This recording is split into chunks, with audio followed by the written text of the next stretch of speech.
Hey everyone, it's Julian, and today I'm going to be showing you how to make metallic SOPHIE snares, which sound like this.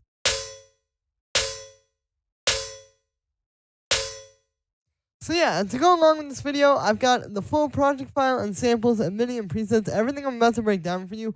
All of that is in the description, and when you get that, you also get this little pack I put together with 10 other snares that sound like this. So we have this one, but then I've also made a bunch of others, so I'll play these for you really quick.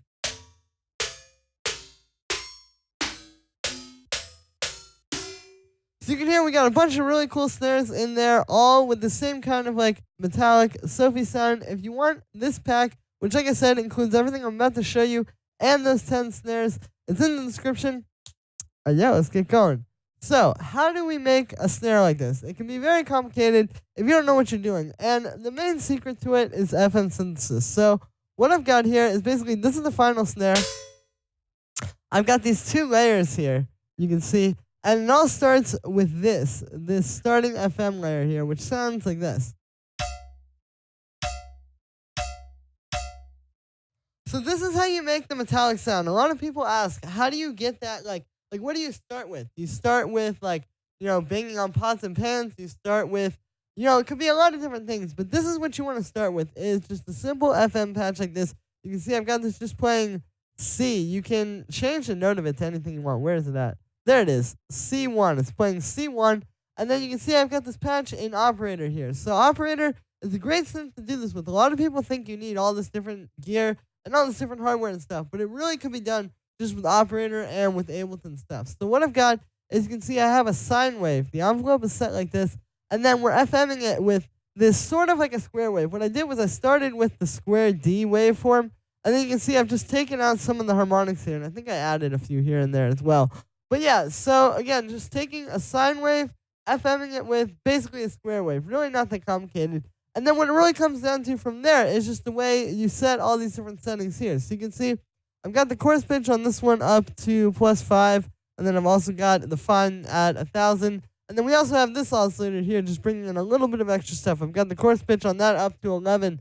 And yeah, that's really the sound. It's not that hard to make. Like, if I turn off this effect, you can hear. It's just like the simple FM sort of tone here. I do have a little bit of a pitch envelope on it as well, giving it the you're really giving it the attack on the sound. If I turn that off, it doesn't really hit as much. But yeah, like I said, it's actually a really simple sound. The key here is just, again, getting in and playing around with it. And it's cool too. You can do a lot of different things with this. Like, you could just take this patch, for example, and just change the fine tune of this, maybe change the fine tune of this, turn the chorus pitch up a bit. And you can hear, we have all these different types of sounds. But yeah, so that was what I started with. And then I put that through this delay here. So the delay is also really important. The delay adds a little extra bit of metallicness. Here's without it. And then with it. You can hear that's what really gives it that, it's very subtle, but that subtle metallic overtone that's really going to give it, the final little thing that you need. So the key here is unsyncing the delay. We have this on a really, really fast time. You can see I've got the left ear at 8.19 milliseconds and the right ear at 18.2 milliseconds. And like I said, it's just really, really fast. And by having them at two separate times, you get kind of a more detailed sound as well. If I put them at the same time, it does add the metallic overtone, but it's not as detailed and nuanced as this is. And I think this is how SOPHIE's doing it as well, because hers are typically really wide. The other key with this is the filter on the delay. You want to make sure it's not too low. This is how it's set by default. You can hear. That doesn't really sound right. You want to make sure that you're getting all that bright, sharp high end in it like that. But yeah, so from there, I took that and then I bounced it down and put it on this audio track here. So this is what it sounds like. There you can see what I've done is I first shortened it. I just froze it like I said, and then I shortened it using the fade there, and then I pitched it down a little bit. So the reason why I didn't just put this at this key in the original FM patch is because part of the sound for this one is the sound of pitching down audio. When you pitch down audio, if I pitch this down, for example, let's say we put this down -5. Here it doesn't quite sound the same as this. It's because when you pitch down audio, you get all the little effects and all the little like nuances that are on the sound, like particularly in the case of this one, the delay I showed you, all of that stuff pitches down as well. And so you get that as part of the sound. So that was the idea there. So I pitched it down. Here's what it sounds like with none of the extra effects I added.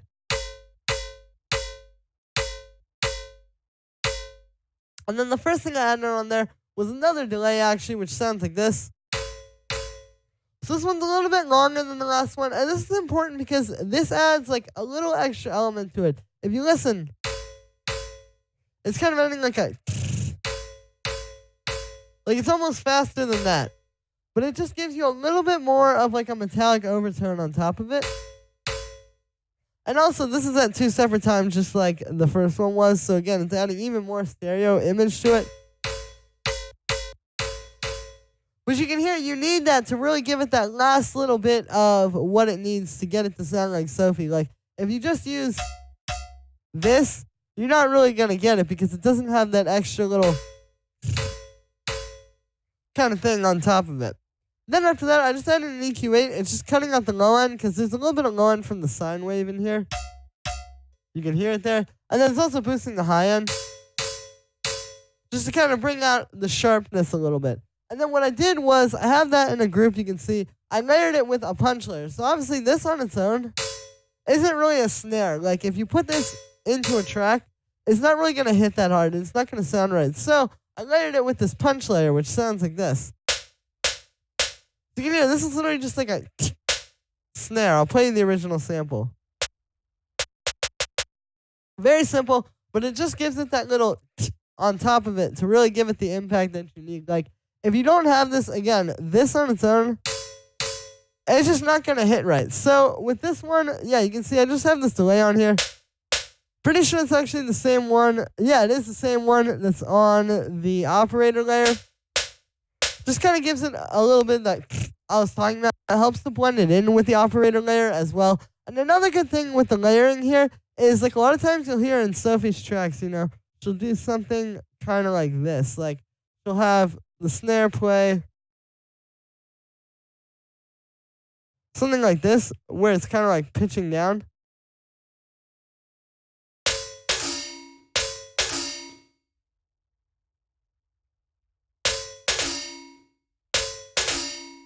Yeah, stuff like that. Like, you hear that all throughout Ponyboy and Face Shopping and all the tracks where you hear these kinds of snares. This is another good thing about layering, is you can keep the punch at the same pitch, so you still get that no matter what, and it's always going to hit the same way. And then you can just pitch the metallic sound and kind of have a little bit more control over it that way. But yeah, and then I believe that's how she's doing it as well. And like I said, I have these in a group together, so the only effect I have on here is just a bit of drum bus. This is really important. You don't have to use drum bus, but some kind of saturation to glue these together really, really helps. If I turn this off, you can hear it. We have the sound, it's just not really hitting right. So when we turn it on, now it really glues them together. You know, you get the best of both. You get really the hard punch coming through, but then also this brings out the metallicness in the metallic layer. So with this, you can see you just got the set like that. The main thing here is the transients also. Like, that really helps with the punchiness. If I turn that off, you can hear it adds an extra little bit of oomph.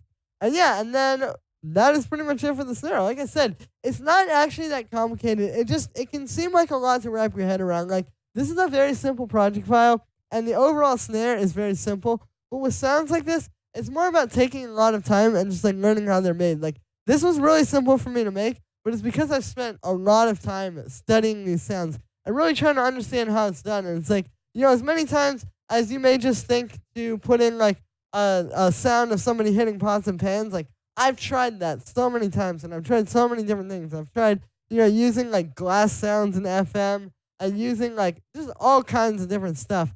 And ultimately, it's all come together to really understanding how to do it and being able to do it really simply like this, and also make multiples. Like I said, I have all those ones available in the description that I made as well.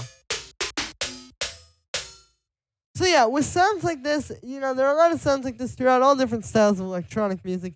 And the main thing to keep in mind is it may not always be about, you know, doing something super complex right away the first time you hear it. it may be that all the complex stuff that you have to do is going to be the months sometimes that it could take you to learn the sound. And then once you make things, really complicated and you take time doing that, then you learn how to do it in a simple way like this. So that's me for this one, guys. I hope you enjoyed. As always, make sure to like this video as well as subscribe and let me know what you think of this video in the comments. Like I said in the beginning, you can get this full project file, including this FM layer and the layers that I put together in here in the description. When you get that, you also get these 10 snares down here to work with in your own tracks. So if you want to play around with them, maybe you want to make music in this style and you just want to work with it quickly, all of this is available in the description. And yeah, thank you so much, everyone, and I will see you tomorrow with another video.